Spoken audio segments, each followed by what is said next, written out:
So ಇವತ್ತಿನ ವಿಡಿಯೋಲಿ ನಾವು coding letters of a word ನೋಡೋಣ. ಇದು ಕೋಡಿಂಗ್ ಡಿಕೋಡಿಂಗಲ್ಲಿ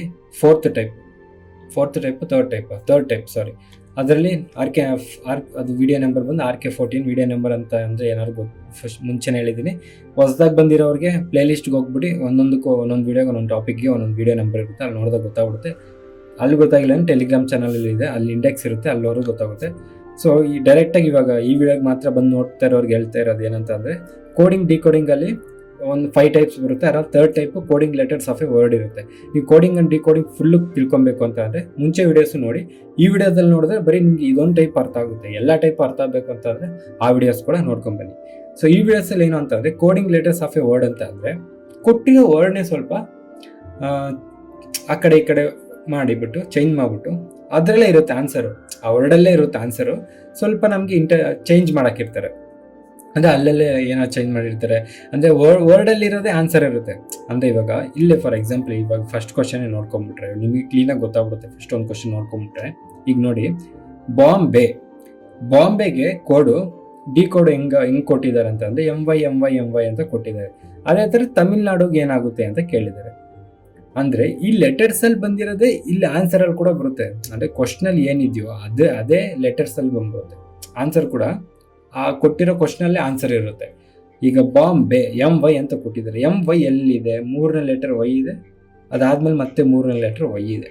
ಅದೇ ಥರ ತಮಿಳ್ನಾಡಿಗೆ ನೋಡಿಕೊಂಡ್ರೆ 3ನೇ ಲೆಟರ್ ಯಾವುದು? M ಇದೆ, ಅದಾದಮೇಲೆ 3ನೇ ಲೆಟರ್ ಯಾವುದು? N ಇದೆ, ಅದಾದಮೇಲೆ 3ನೇ ಲೆಟರ್ ಯಾವುದು? U ಇದೆ.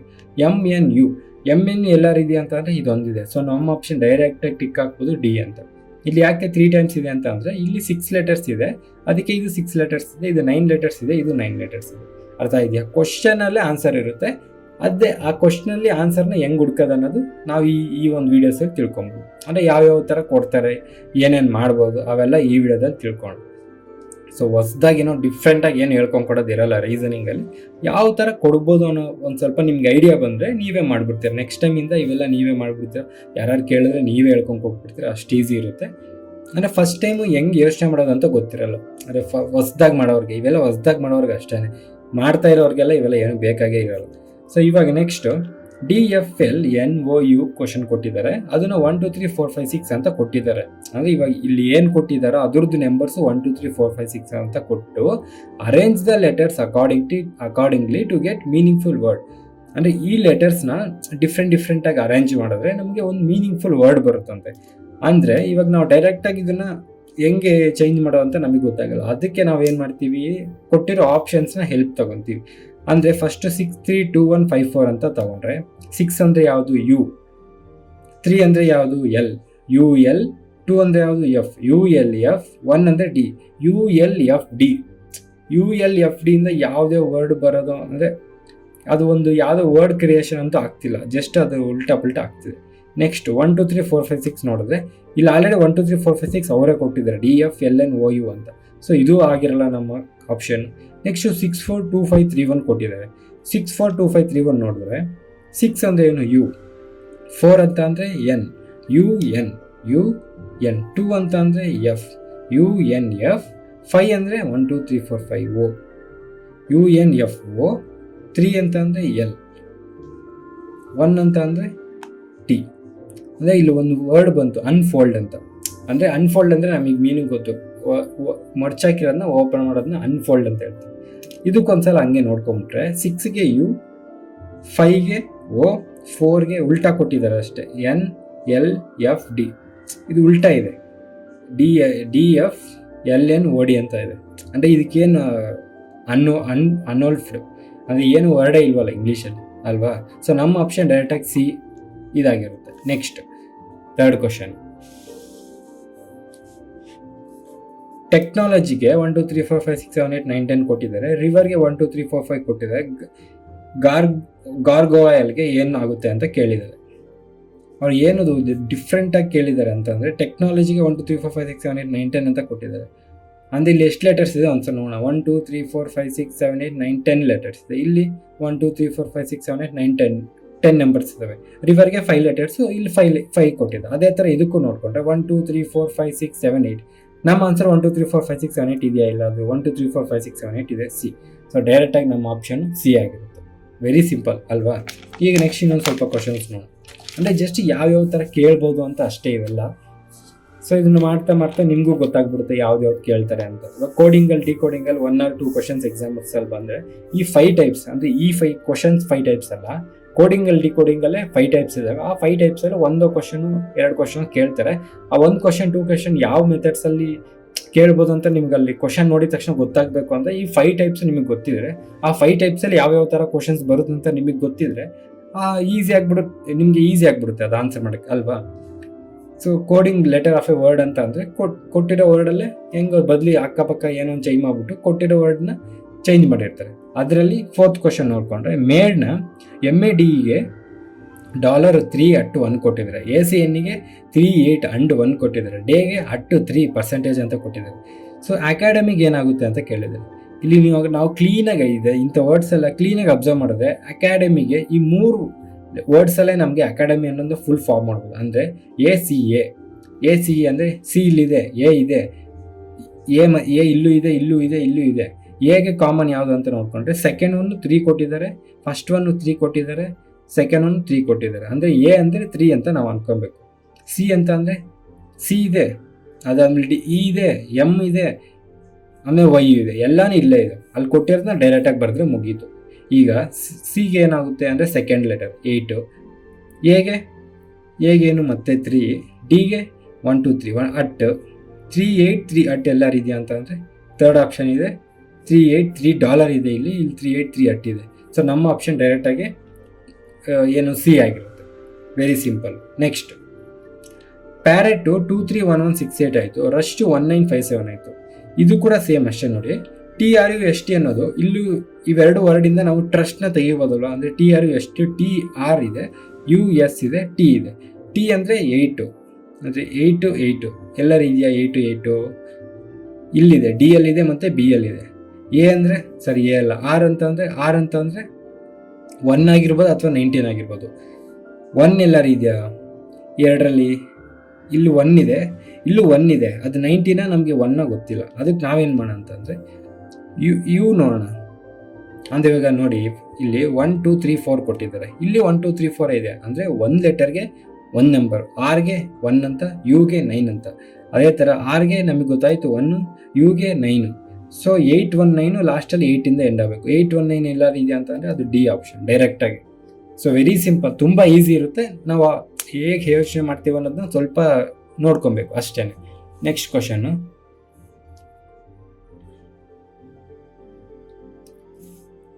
ಸಾಲಿಡ್ 8415323 ಇದೆ, ಲೂಸಿಡ್ ಏನಾಗುತ್ತೆ ಅಂತ ಕೇಳಿದ್ದಾರೆ. ಎಸ್ಗೂ 8ಗೂ ಏನು ಸಂಬಂಧ? ನಾರ್ಮಲಾಗಿ ಎಸ್ ಅಂತ ಅಂದರೆ ಚಾರ್ಟಲ್ಲಿ 19 ಬರುತ್ತೆ. ಚಾರ್ಟ್ ಅಂದರೆ ಇಲ್ಲಿದೆ ನೋಡಿ ಚಾರ್ಟು, ಇದು ನಿಮಗೆ ಗೊತ್ತಲ್ವಾ, ನಾನು ಫಸ್ಟಿಂದ ಇದನ್ನು ನಿಮಗೆ ಎಕ್ಸ್ಪ್ಲೈನ್ ಮಾಡ್ಕೊಂಡು ಬರ್ತಾನೆ ಇದ್ದೀನಿ. ಎಸ್ ಅಂದರೆ 8 ಕೊಟ್ಟಿದ್ದಾರೆ, ಎಸ್ಗೂ 8ಗೂ ಸಂಬಂಧ ಏನಂತಂದರೆ ಎಸ್ ಆಪೋಸಿಟ್ 8 ಆಗಿದೆ, ಎಸ್ಗೆ ಆಪೋಸಿಟು 8 ಆಗಿದೆ. ಓಗೆ ಆಪೋಸಿಟು ಎಲ್ ಅಂದರೆ 12, ಇಲ್ಲಿ 12 ಇಲ್ಲ. ಓಕೆ ಸರಿ, ಅದು ಹಂಗೆ ಇಟ್ಕೊಳ್ಳೋಣ. ನೆಕ್ಸ್ಟ್ ಲೆಟರ್ ಹಂಗೆ ನೋಡಿದ್ರೆ ಎಲ್ಲಿಗೆ ಆಪೋಸಿಟು ಓ ಇದೆ ಅಂದರೆ 15 ಇದೆ ಇಲ್ಲಿ ನಮಗೆ, ಮತ್ತೆ ಇಲ್ಲಿ 15 ಇದೆ. ಐಗೆ ಆಪೋಸಿಟ್ ಆರ್ 18 ಇದೆ ಅಂದರೆ 18 ಇಲ್ಲ. ಡಿಗೆ ಆಪೋಸಿಟ್ ಡಬ್ಲ್ಯೂ 23 ಇದೆ, ಅಂದರೆ 8 15 23, 8 15 23 ನಮ್ಗೆ ಆಲ್ರೆಡಿ ಸಿಕ್ಬಿಡ್ತು. ನಮಗೆ ಸಿಕ್ಬೇಕಾಗಿರೋದು 4 ಮತ್ತು 3. 4 3 ಯಾವುದಿದೆ, ಓ ಮತ್ತು ಐ ಇದೆ. ಓ ಐ ನಾವು ಕ್ಲೀನಾಗಿ ನೆನ್ಪಿಟ್ಕೊಂಡ್ರೆ ಓ ಐ ಯಾವುದ್ರಲ್ಲಿ ಬರುತ್ತೆ, AEIOU. ಯಾವ್ದು ಹೇಳಿ ಅದು AEIOU. AEIOU ಅನ್ನೋದು ಯಾವುದು, ಅದೇನು ಓವೆಲ್ಸ್ ಅಂತಾರೆ, AEIOU. ಅದರಲ್ಲಿ ಎ ಅಂದರೆ 1, ಇ ಅಂದರೆ 2, ಐ ಅಂದರೆ 3, ಓ ಅಂದರೆ 4, ಯು ಅಂದರೆ 5. AEIOU ಅಲ್ಲಿ ಓವಲ್ಸಲ್ಲಿ ಲೈನಿಗೆ ಬರ್ಕೊಂಡು ಹೋದರೆ AEIOU ಅಂತ ನಾವು ಅಂದರೆ AEIOU ಅಂತ ಲೆಟರ್ ಇದು ಆಲ್ಫಾ ಓವೆಲ್ಸ್ ಅಲ್ವಾ. 1 2 3 4 5. ಇಲ್ಲಿ ಓ ಅಂದರೆ ಎಷ್ಟು, 4 ಇದೆ. ಐ ಅಂತಂದರೆ 3 ಇದೆ, 84153 ಇದೆ, 84153 ಇದೆ. ಅದೇ ಥರ ಇದು ನೋಡ್ಕೊಂಡ್ರೆ ಅಂದರೆ ಯುಗೆ ಏನು ಬರುತ್ತೆ 5, ಐಗೆ ಏನು ಬರುತ್ತೆ 3 5 3. ಎಲ್ಲಿಗೊಂದು ನೋಡೋಣ, ಎಲ್ಲಿಗೆ ಆಪೋಸಿಟ್ ಏನು ಎಮ್ 15. 155 ಎಲ್ಲರೂ ಇದೆ ಅಂತಂದರೆ 155 ಇರೋದು ಬಿ ಒಂದೇ, ನಮ್ಮ ಆನ್ಸರ್ ಬಿ ಆಗಿರುತ್ತೆ ಡೈರೆಕ್ಟಾಗಿ ಅಷ್ಟೇ. ಒಂದು ಲೆಟರ್ ನೋಡೋದು, ಅದು ಬಂದಿಲ್ಲ ಬಂದರೆ ಇನ್ನೊಂದು ಲೆಟರ್ ನೋಡೋದು, ಹಂಗೆ ಮಾಡೋದು. ಅವಾಗ ನಮ್ಗೆ ಟೈಮು ಉಳಿಯುತ್ತೆ, ಆನ್ಸರು ಮಾಡ್ಬೋದು ಅಲ್ವಾ. ನೆಕ್ಸ್ಟ್ ಕ್ವಶನ್, ಇವೆಲ್ಲ ಬೇಗ ಮಾಡ್ಬಿಡುತ್ತೆ, ಬೇಗ ಆಗೋಯ್ತಲ್ವಾ, ತುಂಬ ಈಸಿ ಇರುತ್ತೆ, ಅದಕ್ಕೆ ಬೇಗ ಆಗೋಗುತ್ತೆ. ನೆಕ್ಸ್ಟ್ ಕ್ವಶನ್ನು, BEARಗೆ 82513241 ಕೊಟ್ಟಿದ್ದಾರೆ, ರೋಪ್ಗೆ 141905 ಕೊಟ್ಟಿದ್ದಾರೆ. ಪಿಯರ್ಗೆ ಏನು? ಈ ಪಿಯರು ಅಷ್ಟೇ ನೋಡಿ, ಪಿ ಇದೆ, ಇ ಇದೆ, EAR ಇಲ್ಲೇ ಇದೆ, EAR ಇಲ್ಲೇ ಇದೆ. ಬಟ್ ಇಲ್ಲಿ 4 ಲೆಟರ್ಸ್ಗೆ 1 2 3 4 5 6 ನಂಬರ್ಸ್ ಇದ್ದಾವೆ. ಅಂದರೆ ಒಂದಕ್ಕೊಂದ ಯಾವುದಕ್ಕೆ ಎರಡು ಅಂತ ನಮಗೆ ಗೊತ್ತಿಲ್ಲ. ಇಲ್ಲಿ 1 2 3 4ಗೆ 1 2 3 4 5 6 7 8 ಅಂತ ಕೊಟ್ಟಿದ್ದಾರೆ. ಒಂದಕ್ಕೆ ಎರಡೆರಡು ಅಂತ ತೊಗೊಂಡ್ರೆ, ಬಿಗೆ ನಾವು 82 ಅಂತ ತೊಗೊಂಡು, ಈಗ 51 ಅಂತ ತೊಗೊಂಡ್ರೆ ಇಲ್ಲೂ 51 ಇರಬೇಕು. ಈಗ 51 ಇದೆಯಾ? ಇದೆ. ಎಗೆ 13 ಅಂತ ತೊಗೊಂಡ್ರೆ, ಎಗೆ 32 ಅಂತ ತೊಗೊಂಡ್ರೆ ಆರ್ಗೆ 41 ಬರಬೇಕು. ಇಲ್ಲಿ 41 ಇದೆಯಾ? ಇದೆ. ಓಕೆ, 6 41 ಆಯಿತು, ಈಗ 51 ಆಯಿತು. ಈ 90ಗೆ OP ಅಂತ ಇದೆ. OP ನಾವು ಓನ 9 ಅಂತ ತೊಗೊಬೋದು, ಪಿಗೆ 0 ಅಂತ ತೊಗೊಬೋದು. ಅದೇ ಥರ ಪಿಗೆ ಏನಾಯಿತು? ಇಲ್ಲಿ 0 ಆಯಿತು, ಪಿಗೆ 0 ಆಯಿತು. ಈಗ ನಾವೇನು ತೊಗೊಂಡು 51, ಎಗೆ 32, ಆರ್ಗೆ 41. 0 5 4 1 3 2 4 1 0 5 4 5 1 3 2 4 1 3 2 4 1. ನಮ್ಮ ಆನ್ಸರ್ ಸಿ. ನೋಡಿ ಎಷ್ಟು ಸಿಂಪಲ್ಲು, ಸಖತ್ ಈಸಿ ಇದೆ. ಈ ಥರ ಕೊಟ್ಟರೆ ಮಾತ್ರ ಅದು ಪುಣ್ಯ ಅಂತ ನಮಗೆ. ಅವತ್ತು ಪರವಾಗಿಲ್ಲ ಗುರು, ಇವನ್ ವಿಡಿಯೋಸ್ ನೋಡಿ ಕೂಡ ನಾವು ಎಕ್ಸಾಮ್ ಬರೀಬೋದು ಅನ್ನೋ ನಂಬಿಕೆ ನಿಮಗೆ ಬಂದಿದ್ದರೆ ಒಂದು ಲೈಕು ಸಬ್ಸ್ಕ್ರೈಬ್ ಮಾಡಿದ್ರೆ ನಮಗೂ ಸ್ವಲ್ಪ ಮೋಟಿವೇಶನ್ ಸಿಗುತ್ತೆ. ಸೊ ಈ ಥರ ಮಿಸ್ಸೇ ಮಾಡ್ಕೊಳಕ್ಕೆ ಹೋಗ್ಬಿಡಿ. ಇನ್ನೊಂದು ಕ್ವಶನ್ ಮಾಡೋಣ, ಲಾಸ್ಟ್ ಕ್ವಶನ್ನು. ಅದಾದಮೇಲೆ ನಿಮ್ಗೊಂದು ಸ್ವಲ್ಪ ಪ್ರಾಕ್ಟೀಸಿಗೆ ಕೊಡ್ತೀನಿ. ಸೊ 7182 7224 ಆಗಿದೆ, 9625 ಏನಾಗುತ್ತೆ ಅಂತ ಕೇಳಿದ್ದಾರೆ. 7182 7224 ಇದಕ್ಕೆ ಏನು ಸಂಬಂಧ ಅಂತ ನೋಡಿದ್ರೆ, 718 ಇಲ್ಲಿ ಡ್ಯಾಶ್ ಕೊಟ್ಟಿರೋದ್ರಿಂದ ನಾವು ಡಿಫ್ರೆಂಟಾಗಿ ತೊಗೊಂಡ್ರೆ, ಅಂದರೆ ಒಂದೊಂದು ಅಂತ ತೊಗೊಂಡ್ರೆ 7 ಇಂಟು 1 1 2 ಇಂಟು 2 ಮತ್ತು ಇಂಟು 3 8 3 24. ಅದೇ ಥರ ಇಂಟು 1 ಅಂತ ತೊಗೊಂಡ್ರೆ ಇದು 9 1 9 ಬರುತ್ತೆ, 6 2 12 ಬರುತ್ತೆ, 2 3 6 ಬರುತ್ತೆ, 5 4 20. 9 12 6 20 ಎಲ್ಲ ಇದೆಯಾ ಅಂತಂದರೆ 9 12 6 20 ಸಿ ಎಲ್ಲಿದೆ? ನಮ್ಮ ಆಪ್ಷನ್ ಸಿ ಆಗಿರುತ್ತೆ. ವೆರಿ ಸಿಂಪಲ್, ತುಂಬ ಈಸಿ ಇದೆ. ಈ ಥರ ಮಾತ್ರ ಮಿಸ್ಸೇ ಮಾಡ್ಕೊಂಬೇಡಿ ಅಷ್ಟೇ. ಈ ಥರಲ್ಲಿ ಇಷ್ಟೇ. ಅಂದರೆ ಈ coding letters of a word ಅಂತ ಅಂದರೆ ನಿಮ್ಗೆ ಅಲ್ಲೇ ಅವ್ರ ಹೆಡ್ಡಿಂಗ್ ಏನು ಕೊಡಲ್ಲ ಎಕ್ಸಾಮ್ಸಲ್ಲಿ. Coding letters of a word ಅಂತ ಆಗಲಿ, ಕ್ವಶ್ನಲ್ಲಾಗಲಿ, ಆ ಕ್ವಶನ್ ನೋಡಿದ ತಕ್ಷಣ ನಾವು ತಿಳ್ಕೊಬೇಕು. ಕೊಟ್ಟಿರೋ ಕ್ವಶನ್ನ ಸ್ವಲ್ಪ ಡಿಫ್ರೆಂಟ್ ಅಕ್ಕಪಕ್ಕ ಆ ಕೊಟ್ಟಿರೋ ಕ್ವಶ್ನಲ್ಲೇ ವರ್ಡ್ಸ್ನ ನಮಗೆ ಕೇಳಿದಾಗ, ಅಂದರೆ ಫಾರ್ ಎಕ್ಸಾಂಪಲ್ಲು ಇಲ್ಲಿ ನೋಡ್ಕೊಂಡ್ವಲ್ಲ ನಾವು, ಬಿಯರ್ ಆಗಲಿ, ಪ್ಯಾರೆಟ್ ಆಗಲಿ, ಈ ಥರದ್ದು ಕ್ವಶನ್ನಲ್ಲಿರೋ ಲೆಟರ್ಸೇ ನಮಗೆ ರಿಪೀಟ್ ಆಗಿರುತ್ತೆ. ಆ ಥರದ್ದು ನಾವು ನೋಡಿಕೊಂಡ್ರೆ ನಮಗೆ ಆನ್ಸರು ಬೇಗ ಸಿಕ್ಬಿಡುತ್ತೆ. ಆ ಥರದ್ದು ಈ ಕೋಡಿಂಗ್ ಲೆಟರ್ಸ್ ಆಫ್ ಎ ವರ್ಡಲ್ಲೆಲ್ಲ ಬರೋದಲ್ಲ, ಆ ಥರದ್ದೇ. ನೆಕ್ಸ್ಟ್ ಪ್ರಾಕ್ಟೀಸ್ ಕ್ವಶನ್ಸಲ್ಲಿ ಈ ಎರಡಿದೆ. ಯಾರು ಕರೆಕ್ಟಾಗಿ ಫಸ್ಟ್ ಆನ್ಸರ್ ಮಾಡ್ತಿರೋ ಕಮೆಂಟ್ಸಲ್ಲಿ ಅವ್ರ ಕಮೆಂಟ್ನ ನಾನು ಪಿನ್ ಮಾಡಿ ಇಟ್ಟಿರ್ತೀನಿ. ಸೊ ನೋಡ್ಕೊಳ್ಳಿ, ನಿಮ್ಗೇನೋ ಡೌಟ್ ಇದ್ದರೆ ಟೆಲಿಗ್ರಾಮ್ ಚಾನಲಲ್ಲೋ ಎಲ್ಲಾದರೂ ಕೇಳಿ. ಆ್ಯಂಡ್ ಈ 2 ಆನ್ಸರ್ನ ನೋಡಿಕೊಂಡು 2 ಆನ್ಸರ್ ಮಾಡಿ ನನಗೆ ಯಾರು ಬೇಗ ಮಾಡ್ತೀವೋ ಅವ್ರ ಕಮೆಂಟಲ್ಲಿ ಪಿನ್ ಮಾಡ್ತೀನಿ. So coding letters of a word ಇಲ್ಲಿಗೆ ಮುಗ್ದೋಯ್ತು. ಈ ವಿಡಿಯೋಗೆ ಇಷ್ಟೇ. ಏನಾದ್ರು ಕನ್ಫ್ಯೂಷನ್ ಏನೋ ಇದ್ದರೆ ಮೆಸೇಜ್ ಮಾಡಿ. Thank you. ಫಸ್ಟ್ ಟೈಮ್ ನೋಡ್ತಾ ಇರೋರಿಗೆ ಈ ವಿಡಿಯೋ ನಂಬರಲ್ಲಿ ಏನಾದರೂ ಕನ್ಫ್ಯೂಷನ್ ಇದ್ದರೆ, ವಿಡಿಯೋ ನಂಬರ್ ಅಂತ ಅಂದರೆ ಏನಿಲ್ಲ, ನಾವು ವೀಕ್ಲಿ ಟಾಸ್ಕ್ ಮಾಡ್ತಾಯಿದ್ದೀವಿ. ಅಂದರೆ ಪ್ರಿಪ್ರೇಷನ್ಸ್ನ ಫಸ್ಟಿಂದ ಮಾಡೋರಿಗೆ ಅಥವಾ ಸ್ಟಾರ್ಟ್ ಮಾಡೋರಿಗೆ ಒಂದು ವೀಕ್ಲಿ ಟಾಸ್ಕ್ ಥರ ಕೊಟ್ಟಿರ್ತೀವಿ. ಸೊ ಆ ವೀಕ್ಲಿ ಅವ್ರು ಏನೇನು ಓದ್ಕೊಬೇಕು ಅಂತ ಎಲ್ಲ ಅದರಲ್ಲೇ ಇರುತ್ತೆ. ಸೊ ಇದು ನಿಮ್ಗೆ ಕ್ಲಿಯರಾಗಿ ಅರ್ಥ ಆಗಬೇಕು ಅಂತ ಅಂದರೆ ನಮ್ಮ ಟೆಲಿಗ್ರಾಮ್ ಚಾನಲ್ನಲ್ಲಿ ಇಂಡೆಕ್ಸ್ ಇದೆ. ಇಂಡೆಕ್ಸ್ಗೆ ಹೋದರೆ ನಿಮಗೆ ವೀಕ್ಲಿ ಟಾಸ್ಕ್ ಇರುತ್ತೆ. ಆ ವೀಕ್ಲಿ ಟಾಸ್ಕ್ ಜೊತೆಗೆ ವಿಡಿಯೋ ನಂಬರು, ಟಾಪಿಕ್ಕು ಎಲ್ಲ ಅದರಲ್ಲಿರುತ್ತೆ.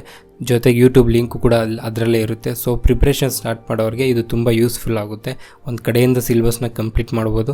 ಒಂದು ಸಲ ಚೆಕ್ ಮಾಡಿ ನಿಮಗೆ ಗೊತ್ತಾಗುತ್ತೆ. ಫುಲ್ ವಿಡಿಯೋ ನೋಡಿದ್ರೆ ನೀವು, wow, thank you so much. So ನಿಮ್ಮಂಥವ್ರಿಂದನೇ ಸ್ವಲ್ಪ ಮೋಟಿವೇಶನ್ ಸಿಗುತ್ತೆ.